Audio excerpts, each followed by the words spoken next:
Screech by TarynMcT. Read by Oakshadow5. Chapter 28. Shota watched as the students crawled out of the forest, his son all but carrying his boyfriend on his back. According to Ragdoll, Todoroki had been the group's heavy hitter for the entire journey and had tired himself out. Shota narrowed his eyes at the class. He knew Hitoshi wouldn't have taken advantage of Todoroki's power, but the others? A few of the students didn't seem to be too tired, while others were exhausted. Shota would be going a little bit easier on the exhausted students tomorrow, while the ones who didn't seem too worn out would be getting the full hell camp treatment.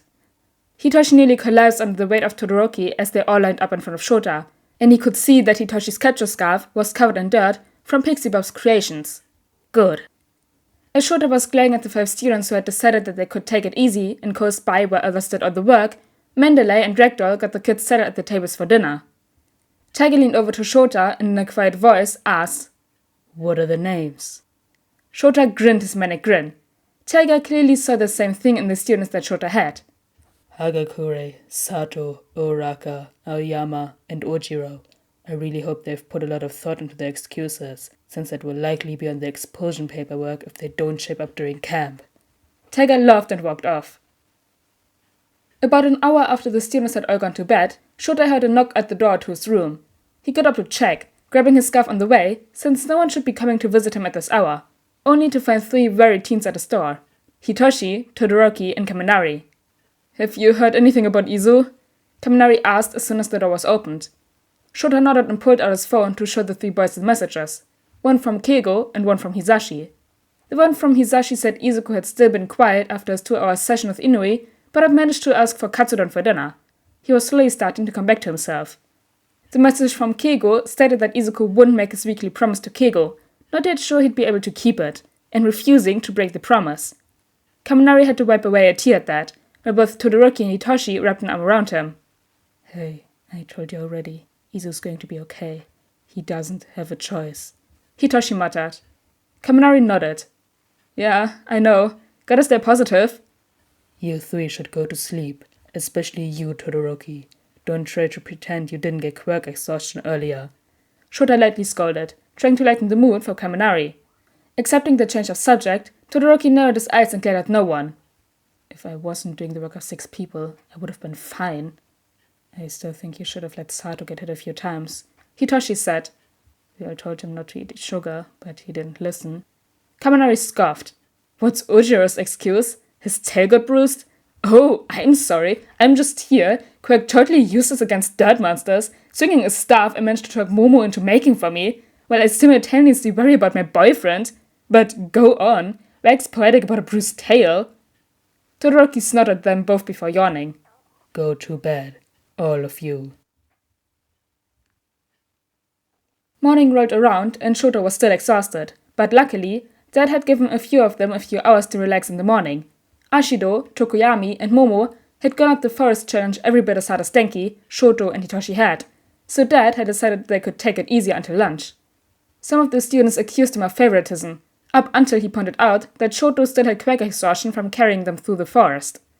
Hitoshi had sat on the grass with Shoto sleeping against him to watch some of the others in training, when the kid that was introduced as Mendeley's nephew Kota, who was starting around, grumbling about how his aunt's making him bring water to all the hero wannabes, came up to them and all but threw the bottles at them. "You know, it doesn't cost anything to be nice," Hitoshi muttered at him before he could dart off. The kid glared at him and snapped back. "How much does it cost to be an asshole?" Hitoshi raised an eyebrow at the kid, thoroughly impressed at his snacky comeback. "It's free, isn't it?" Hitoshi snickered at him. "You know what? Yeah, it's free, but you still might want to be a little nicer to people." The kid scoffed. "I don't need to take any advice from some hero wannabe like you." "That's fine," Hitoshi shrugged. "It's just a lesson I learned the hard way." Hitoshi turned his attention back to watching his dad spar with both Ojiro and Sato at the same time, and snorted when he grabbed Ojiro's tail and threw him bodily at Sato. The kid still hadn't left, so Hitoshi tilted his head a little. "You need something, kid?" "No," he said instantly. Hitoshi shrugged and lightly ran his fingers through Shoto's hair and waited for the kid to either say what he wanted to or to leave. "Everyone else is showing off their quirks. Why aren't you?" he finally asked, gesturing to both Hitoshi and Shoto. "Shoto gave himself quirk exhaustion yesterday. Those 5 over there." Hitoshi waved his hand slightly in the direction of the students that were working the hardest out of them all. Shoto's purposely sleeping where they can see him to elevate their guilt and letting him do more work than he should have had to. But that's stupid! Why even bother? You're just stupid people, doing stupid things with your stupid quirks! Kota crossed his arms stubbornly. You're right. Hitoshi nodded. And that's how I used to see it. I used to be bitter about people who had amazing quirks, better quirks than me. But after I was adopted, my new parents helped me see things differently. He looked fondly at Shoto's red and white hair on his lap. I never would have been able to see Sho for who he is as a person if I continued to just judge him on his quirk. So now you're all just going to go using your quirks to show off and be stupid heroes? Hitoshi raised an eyebrow at the kid. Isn't your aunt a hero?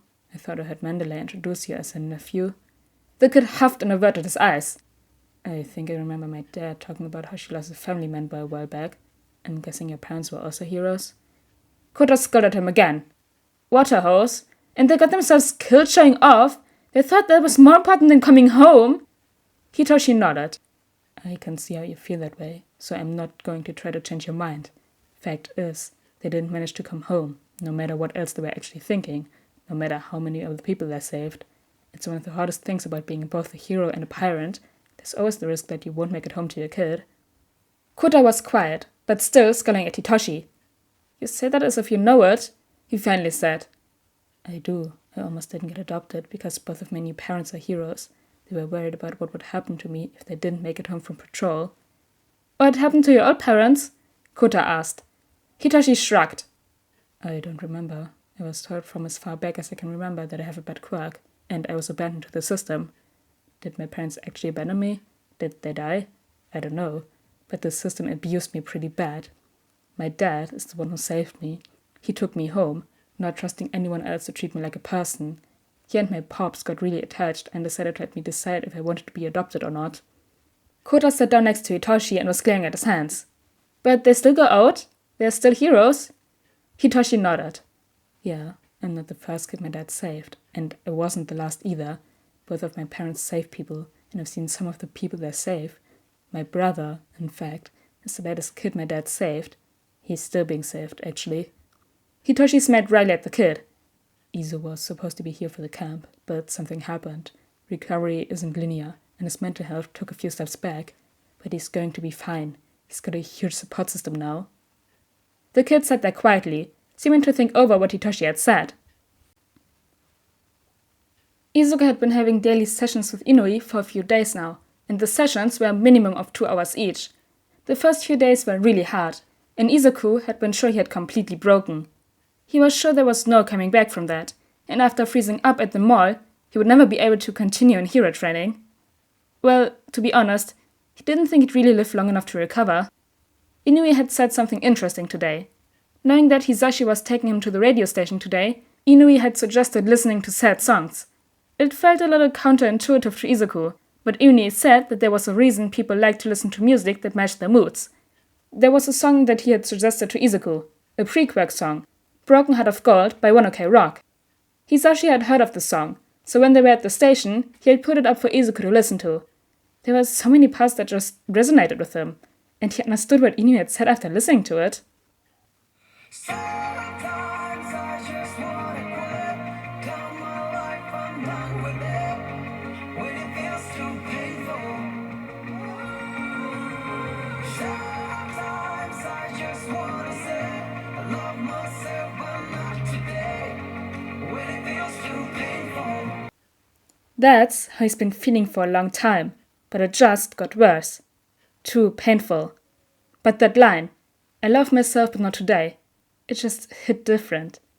Ever since he started living with Shota and Hisashi, he's been shown love, caring. He's got people who care about him now. He's got 2 amazing brothers in Keigo and Hitoshi. His new family is doing everything they can to show him that everything his mom had said about and to him was wrong. He was happy with his new family, and that scared him a little. What? Izuku was snapped out of his thoughts by Hisashi's piercing shriek. He was on the phone, and Izuku focused his hearing on what was being said. That's what I said. The camp was attacked. A voice that sounded a lot like Rat King said. Eraser's okay, but he's busy trying to keep Todoroki from going rogue and trying to go after the villains that attacked. Why would Todoroki be going after them? Did something happen to my baby? How's Hitoshi? Hisashi frantically asked. He was taken, Flutter pointed softly. We don't have any information on where he is, but we're working on it. Hisashi dropped his phone and looked at Izuku, both wearing matching looks of terror. Hitoshi came to slowly, but kept his eyes closed, pretending to still be unconscious. He heard a few different people talking in strange voices, but one voice made his blood run cold. I didn't ask your fucking opinion, magnet bitch! Shit, that was the asshole who tried to kill Izuku. Look, Bakugo, I get it. You want to kill the bad kid, but kidnapping his friend? That's not something that Stain would approve of. Hitoshi didn't know who it was that said that, and he didn't want to look up and give away the fact that he had woken up. He heard someone stomp over to where the last voice had come from, assuming it was Bakugo, and then the voice screamed in pain, while Bakugo started laughing. That was too much for Hitoshi, and he lifted his head to see what was happening. Bakugo had grabbed a guy who had a very obvious lizard mutation on his shoulder, and the man was disintegrating from where Bakugo had touched him. Hitoshi's eyes widened. That wasn't the quirk he had when he was in class with them. The disintegration continued to spread, and soon the man stopped screaming and fell over, dead. Does anyone else want to argue with my decisions?